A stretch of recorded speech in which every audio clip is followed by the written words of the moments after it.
আলহামদুলিল্লাহ ওয়াসসালাতু ওয়াসসালামু আলা ওয়া আলা আলিহি ওয়া সাহবিহি ওয়া ওয়ালা আম্মা বা'দ।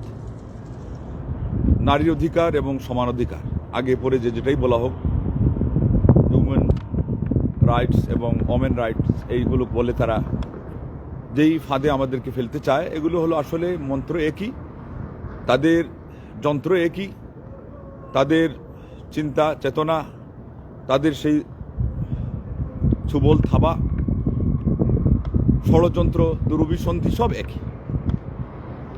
এটা দিয়ে আজকে আমাদেরকে তারা ইসলামের অপূর্ণতা প্রমাণ করতে চায়, ইসলামের নবী সাল্লাল্লাহু আলাইহি ওয়াসাল্লামের অযোগ্যতা প্রমাণ করতে চায় এবং এই ক্রেডিটটা তারা নিতে চায়।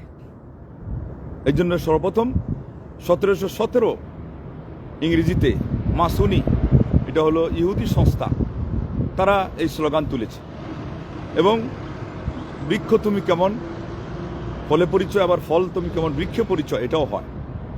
এই মাসুনিদের সংক্ষিপ্ত পরিচয় জানাই লাগবে, 4টি কথা সেখানে থাকতে হবে। সর্বপ্রথম মাসুনি এরা কারা, তাদের জন্ম হলো এটা জানলেন 1717 ইংরেজিতে।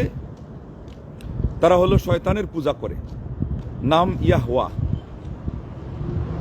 এবং তারা দাজ্জালের ইস্তেকবালের জন্য, দাজ্জালকে রিসিভ করার জন্য তারা প্রস্তুতি নিচ্ছে।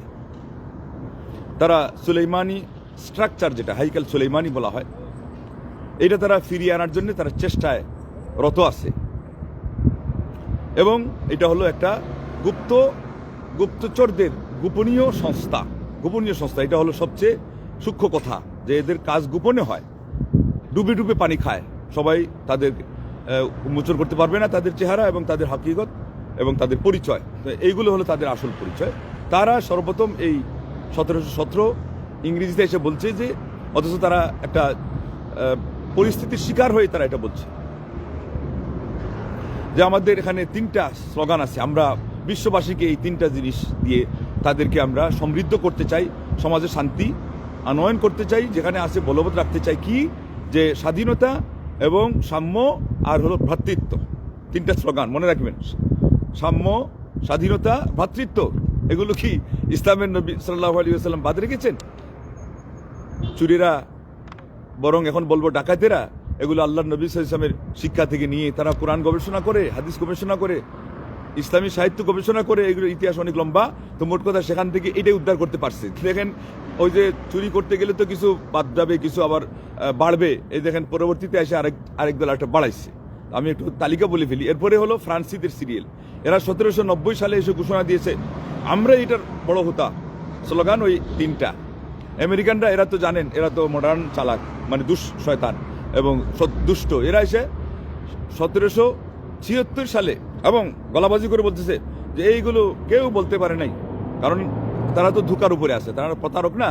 তারা আল্লাহ নবী সাল্লাল্লাহু আলাইহি ওয়াসাল্লামের ওখান থেকে নিয়ে, ইসলাম থেকে নিয়ে তারা তো অস্বীকার করতেছে।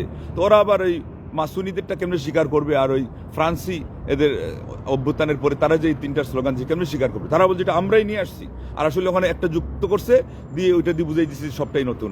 ওখানে ওই 3টার সাথে যুক্ত করছে আল আদালা, মানে ইনসাফ, ন্যায় বিচার। ওই ন্যায় বিচার কিন্তু তাদের ন্যায় বিচার যেটা, এটা অনেকটা ওই আপনার সমান অধিকারের মধ্যে সামিল, ঠিক আছে না? তাইরে মানবাধিকার আর নারী অধিকার, আর এই প্রসঙ্গে সমান অধিকার স্লোগান, ওই দিক থেকে শব্দের যে মিল সহ 3টা জিনিস তাদের হলো। সমান অধিকার তারা কিভাবে মিলাবে, এবং একটু আগে দেখবেন সামনে গেলে কিভাবে তারা সমান অধিকার করে। আর একজন আলিম উদাহরণ দিয়েছিলেন, সমান অধিকার করতে গেলে সবার আগে নিজের স্ট্রাকচার, ইনফ্রাস্ট্রাকচার এগুলো পাল্টাও। এই যে চেহারার অবস্থা, সেখান থেকে নিয়ে শরীরের যত বডি, এগুলো পাল্টাও। সমান অধিকার যে বলো এর আগেও। তারপরে গর্ভে ধারণ করার জন্য একবার দাও, এক সন্তানের জন্য স্বামীকে দাও, আরেক সন্তানের জন্য স্ত্রীকে দাও। তারপরে ডিউটিতে যাওয়ার জন্য একদিন স্বামীকে দাও, আরেকদিন স্ত্রীকে দাও। যদি কৃষিজীবী হয় তাহলে ওই লাঙ্গল দিয়ে হাল চাষ করতে গিয়ে একদিন স্ত্রীকে পাঠাও, আরেকদিন স্বামীকে পাঠাও। তো একজন জ্ঞানী বলছিলেন, আল্লাহু আকবার, দেওবন্দের তৎকালীন সময়ের বড় একজন আলিম, প্রতিষ্ঠাতা না হলেও প্রিন্সিপাল ছিলেন, কারি তাইয়্যিব রাহিমাহুল্লাহ। তাহলে দেখা যাবে যে ওই পুরা পরিবারই অচল। ওখানে লাঙ্গল দিয়ে গরুর পা কাটা, নিজের হাত পা আহত হওয়া, তারপরে ওই মাঠে পড়ে থাকা, স্বামী এদিকে ওই কিচেনে পাতিলে খাবার পাক করতে গেলে এদিকে তার হাত পা পুড়ানো, অথবা ওই গ্যাস থেকে বিভ্রাট ঘটে সারা ঘর পুড়িয়ে শেষে দেখা যাবে যে মাঠ ঘাট ঘর বাড়ি, হাট বাজার, কোম্পানি, যেগুলো কলকারখানা, ফ্যাক্টরি, প্রতিষ্ঠান, একেবারে রাস্তাঘাট, সব অ্যাক্সিডেন্ট আর অ্যাক্সিডেন্ট, সারা দুনিয়ায় অচল। একদিন যদি এটার আল্লাহ রাব্বুল আলামিন যে ন্যাচারাল সিস্টেম দিয়েছেন এটার ব্যতিক্রম অর্থে অচল। এখন যেটা করা হচ্ছে এটা কৃত্রিম উপায়ে, এটা হলো একজন আরেকজনকে ওই অন্য কিছু স্বার্থ, আরো কিছু অতিরিক্ত ইনকাম, এগুলো লোভ দেখিয়ে এখন মেয়েরাও অনেক সময় একটা নয় 3টা ডিউটি করে, 2টা ডিউটি করে, তাও কোন জায়গায়, এই মিডল ইস্টের মতো দেশেও। এটা ইসলামের নিয়মের সম্পূর্ণ বহির্ভূত ব্যবস্থা।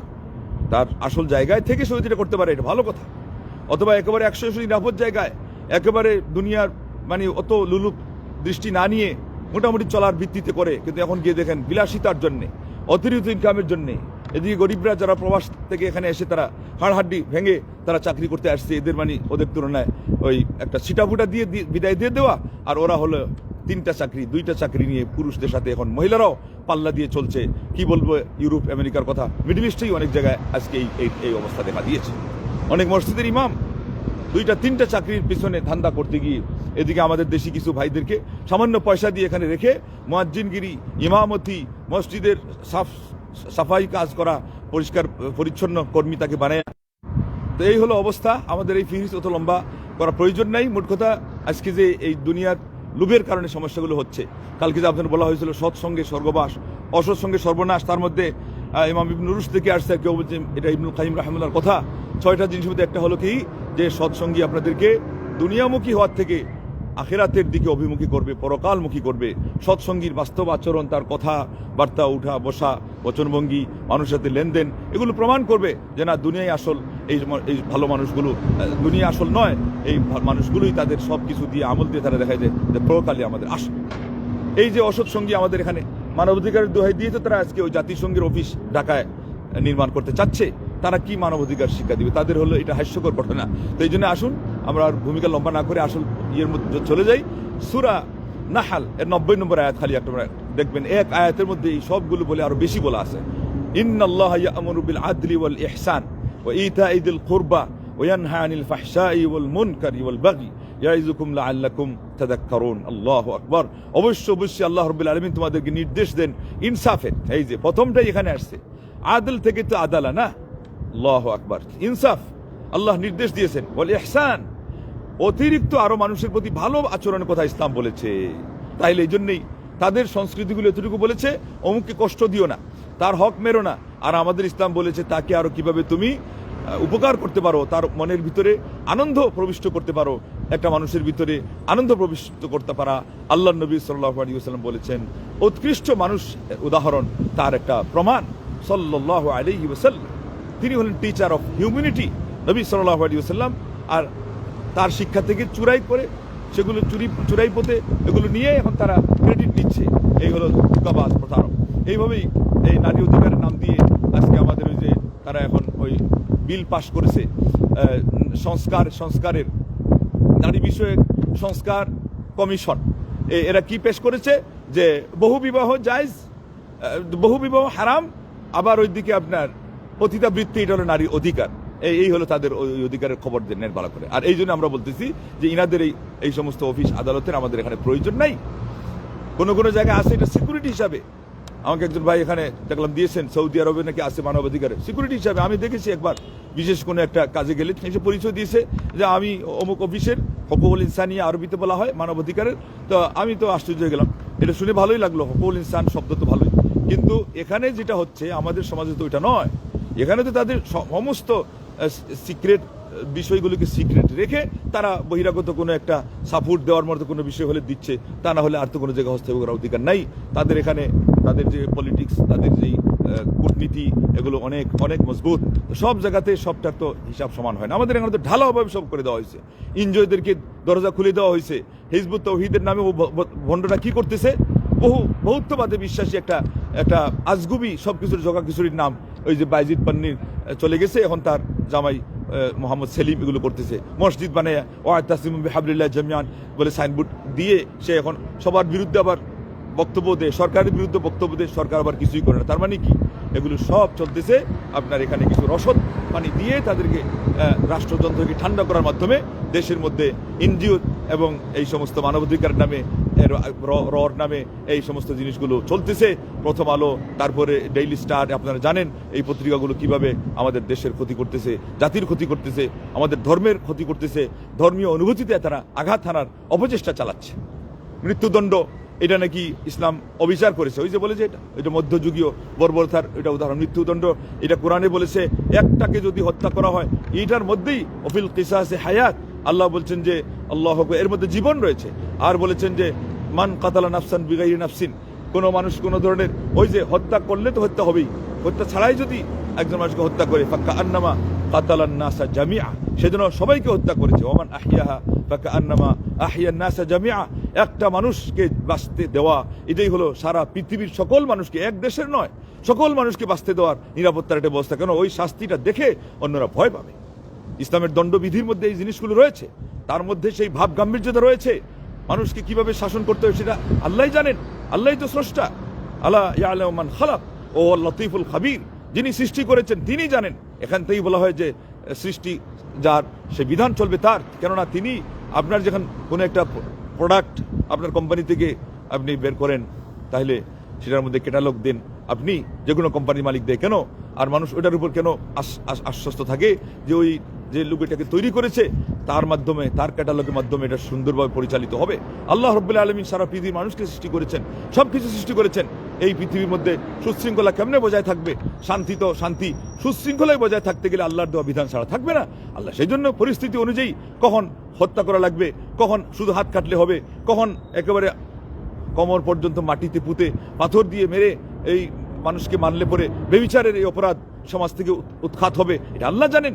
আজকে আপনারা সামাল দিতে পারতেছেন দেশের মধ্যে কি অরাজকতা চলছে, কি অন্যায় চলছে, কত ধরনের সেই বেহায়াপনা এবং কত ধরনের অপকর্ম এবং ক্রাইম সেগুলো বেড়ে গেছে। মানুষ দুঃখে দুঃখে কাঁদছে, কেঁদে কেঁদে মরছে, অনেকেই চাপা কান্না নিয়ে দুনিয়া থেকে চলে যাচ্ছে, আর অনেকে এখন পর্যন্ত ঢুকরে কাঁদছে, কিন্তু কোনো বিচার কেউ করতেও পারছে না, বিচার কেউ আদায় করতে পারছে না। এগুলো কেন? আল্লাহ রাব্বুল আলামিনের বিধিনিষেধ যেভাবে আল্লাহ নাজিল করেছেন এবং সেই পদ্ধতি অনুযায়ী এগুলো বাস্তবায়ন না করার কারণ। ইসলাম অবশ্য বলেছে এটা রাষ্ট্রীয় ক্ষমতার হাতে ন্যস্ত, এটা রাষ্ট্রযন্ত্রের হাত, তারা বিচার বিভাগ ঠিক করবে, তাদের ট্রাইব্যুনাল অনুযায়ী সেই বিচার হবে। অবশ্যই যে কেউ আইন হাতে নিবে না, আমাদের এখানে জনগণ আইন হাতে নিয়ে নিচ্ছে। তারপরে নানান ধরনের আজকে এখন যেটা দেখছেন অতিরিক্ত এই যে নিরাপত্তাহীনতার কারণে চাঁদাবাজিতে, চাঁদা না দেওয়ার কারণে মানুষকে মারছে, হেনাস্তা করছে, কুরবানির পশু নিয়ে যাচ্ছে একজন মানুষ, তার তো এটাতেই তার বাজেট শেষ। এই লোকের কাছে চাঁদাবাজি করে একজন বৃদ্ধ মানুষের পেছনে লাথি মেরে দিল কয়েকটা যুবক, কয়েকটা বখাটে ছেলে। এই যেগুলো কেন হচ্ছে? ইসলামী অনুশাসন সমাজে বাস্তবে না থাকার কারণে। ট্রান্সজেন্ডার আরেকজন নিয়ে বসে আছে, তারা বলে সমান অধিকারের দোহাই দিয়ে, এই যে এগুলো সব সমান অধিকারের দোহাই দিয়ে, মানব অধিকারের দোহাই দিয়ে বলছে আমার শরীর আমার অধিকার। তো ঠিক আছে, তোমার শরীর তোমার অধিকার, যিনি স্রষ্টা তিনি দিয়েছেন যে এই কাজ করলে সেটা তোমাকে পোহাতে হবে। আর জাহান্নাম তো সেখানে আসেই, জাহান্নামের আগুন সেখানে অপেক্ষা করছেই, এবং এই অপমানের গ্লানি নিয়ে তোমাকে সারা জীবন যাপন করতে হবে। এগুলো করা যাবে? এই তারা এগুলো করতে গিয়ে বলছে, স্লোগান দিয়ে দিচ্ছে আমাদের মহিলাদের মুখে তুলে যে শাক ভাত খাবো না, আর এই সস্তা কাপড় পরবো না, আর স্বামীর কথা মানবো না, ঘরে বসে থাকবো না। লা হাওলা ওয়ালা কুওয়াতা ইল্লা বিল্লাহ। গ্রামীণ ব্যাংকের জন্য, তারপরে আপনার ওই যে তাদের ক্ষুদ্র ঋণ আরো ইত্যাদি ইত্যাদি সুদী লেনদেনের জন্য আজকে মহিলাদেরকে বাহিরে বের করে দেওয়া হয়েছে। মাত্র 500 টাকা বেতন দিয়ে প্রাইমারি স্কুলের শিক্ষিকা বানিয়ে তার সারা ভিতরকার যে পরিবেশ সেখান থেকে তাকে এখানে সরিয়ে এনে পুরা পারিবারিক বন্ধন, পারিবারিক সিস্টেম, পারিবারিক যে নিয়ম এবং শৃঙ্খলা, শান্তি শৃঙ্খলাটাই পর্যন্ত তারা থাকতে দেয় নাই। কিসের দোহাই দিয়ে? এই সমস্ত ধর্ণা দিয়ে, এই সমস্ত জিনিসের আপনার ওই যাকে বলে আপনার প্রহসন দেখিয়ে এবং মানুষকে ধোঁকা দিয়ে, এই তন্ত্র এই মন্ত্র এগুলো দিয়ে আজকে আমাদেরকে ধোঁকা দেওয়া হচ্ছে। অথচ আমাদের ইসলামে ইহসান শব্দটা আপনি যদি চিন্তা করেন, তাহলে তাদের সেই অধিকার দিয়ে আরো বেশি দিয়েছে। বলছে যে নারীর ভরণ পোষণও নাকি সমস্যা সৃষ্টি করছে। ভরণ পোষণ তো নারীকে একসাথে জিতাই দিয়েছে ইসলাম। তাকে বলছে তুমি বাড়িতে বসে বসে খাও, আর সকল কিছুর দায়িত্ব দিয়েছে স্বামীর উপরে। তারা সেগুলোর মধ্যে উলট পালট করে তাকে যখন বের করে দিছে, আবার অর্ধাঅর্ধি করে নিয়েছে। এখন গিয়ে দেখেন যতটা ফ্যামিলিতে ইনকামের দায়িত্ব স্ত্রী নিয়েছে, সেই ফ্যামিলি শতকরা 99টা ফ্যামিলি আজকে দরজায় পর্যন্ত পৌঁছে গেছে। আর না হলে 90টা ফ্যামিলি টিকছে না, তালাকে পৌঁছে গেছে প্রায় 50-এর ঊর্ধ্বে। এবং তারা এই কথাগুলো বলতে গিয়ে ধর্মকে কটাক্ষ করে বলতেছে ধর্মভিত্তিক পারিবারিক আইন এগুলোর মধ্যে নাকি বৈষম্যতা করা হয়েছে। ওই যে এখন বৈষম্য আন্দোলন, এটাকে কেন্দ্র করে ওনারা এখন বৈষম্য দূর করবে কিভাবে, এই পুরুষকে মহিলা বানাইয়া, মহিলাকে পুরুষ বানাইয়া, তারপরে বিকলাঙ্গ করে, তারপরে তাদের অঙ্গ হানি করে, তারপরে আপনার ওই পারিবারিক সিস্টেমকে ছত্রভঙ্গ করে তছনছ করে দিয়ে একবারে আমাদের এই একটা সমাজ, সুশীল সমাজ, শান্তির সমাজটাকে আজকে পশ্চিমা আর আমেরিকা এদের স্টাইলে সাজানোর দোহাই দিয়ে, স্টাইল অফ লাইফকে উন্নত করার দোহাই দিয়ে তারা আজকে সবকিছু নষ্ট করে যাচ্ছে। এরা তো এইগুলোই দোহাই দেয়, তারা এই যেগুলো বলে এর পাশাপাশি তারা এটা দোহাই দেয় যে তোমাদেরকে আধুনিকতা আমরা শিক্ষা দিচ্ছি, তোমাদেরকে আমরা উন্নত জীবন ব্যবস্থা দিচ্ছি। আমাদের উন্নত জীবন ব্যবস্থা কোথায়? আমাদের যেদিন ফজরের নামাজ হবে না, সেই দিন সারা পৃথিবীর বাদশা বালাই দিল যে আমাদের ব্যবস্থার উন্নতি নেই। যেদিন আল্লাহর নাম নেওয়া হবে না, আল্লাহর কাছে সাহায্য চাওয়া হবে না, বিসমিল্লাহ বলে আমাদের ঘরের কাজ, এইভাবে করে আজকে আমাদের সমাজে নানান ধরনের বিশৃঙ্খলা সৃষ্টি করা হচ্ছে এবং আমাদের দেশের বিরুদ্ধে, জাতির বিরুদ্ধে ষড়যন্ত্র করা হচ্ছে। সেই জন্য এই সমস্ত স্লোগান থেকে বিরত থাকতে হবে, বরং দূরে থাকতে হবে। এটাকে বলা হয় হাতির দুই দাঁত দেখানোর এবং দুই দাঁত চাবানো। সাবধান, অধিকারের কথা বলবে। আর ওই যে শেষ পর্যন্ত তো চণ্ডীদাস পর্যন্ত বলেছে, বৈষ্ণব ধর্মের কবি, যে শুনো হে মানব ভাই, সবার উপরে মানুষ সত্য, তার উপরে নাই মানব ধর্ম। এই যে মানব ধর্মের স্লোগান সহ নজরুল জয়ন্তীতে, তারপরে কবি আমাদের আরো যেগুলো আছে রবি ঠাকুরের, এদের জন্ম মৃত্যুতে বলে এই দুইজন নাকি মানব ধর্মে বিশ্বাসী ছিল। এটা আবার কোনটা? ওই যে মানব অধিকার। এই সমস্ত মন্ত্রগুলো, মুলাগুলো সব পশ্চিমাদের। আর আমাদের এখানে রয়ে গেছে নবী মুহাম্মদ রাসূলুল্লাহ সাল্লাল্লাহু আলাইহি ওয়াসাল্লামের মাধ্যমে বাস্তব জীবনে তিনি কি সুন্দর জীবন যাপনের ব্যবস্থা দিয়ে গেছেন। দুনিয়াতেও শান্তি, উন্নতি, অগ্রগতি, প্রগতি, আর সবচেয়ে বড় কথা হলো আখিরাতের নিশ্চয়তা, জান্নাতুল ফিরদাউস পাওয়ার যে ব্যবস্থা দিয়েছেন, যেই সুন্দর নিয়ম শৃঙ্খলার মাধ্যমে, জীবন ব্যবস্থার মাধ্যমে। অতএব আসুন, জীবনের প্রতিটি দিক ও বিভাগে আমাদের আল কোরআন হল মাইলফলক, নবী সাল্লাল্লাহু আলাইহি ওয়াসাল্লাম আমাদের বাস্তব আদর্শ, সেটাকেই সামনে রেখে চলতে হবে। এবং সব ধরনের বিজাতীয় স্বজাতীয় যত স্লোগান আছে, যত আমাদেরকে ধ্বংস করার মতো যত প্রতারণার, যত আপনার সুবল থাবা আছে, যত মন্ত্র আছে, সবগুলো থেকে আমাদেরকে অবহেলার ডাস্টবিনে ফেলে দিয়ে তার থেকে দূরে থাকতে হবে।